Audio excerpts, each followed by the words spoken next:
If you're shopping for full mouth implants, there's one word you need to understand before choosing: orphan. A dental orphan is a patient who spends 40, 50, sometimes $60,000 on full mouth implants and then gets left alone when something starts to go wrong. No follow-up, no accountability, no clear doctor responsible for the case, and sometimes no provider willing to touch it. This is happening more than patients realize, and it usually happens in two ways. The first is the corporate implant model. A patient gets surgery at a center where the doctor is on a short-term contract. The case looks good at first, the patient is happy at first, but then year 3 comes.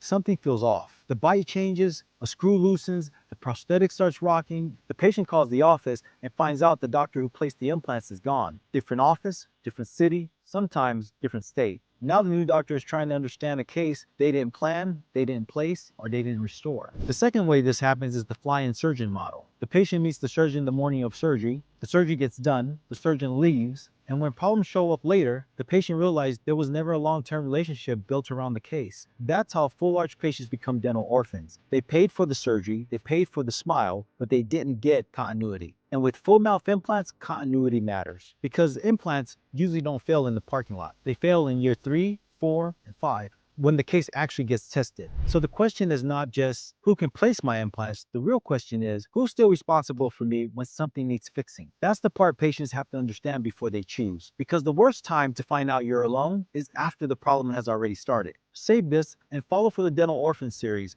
I'm going to walk you through how this happens and what warning signs you should look out for and how to avoid becoming one.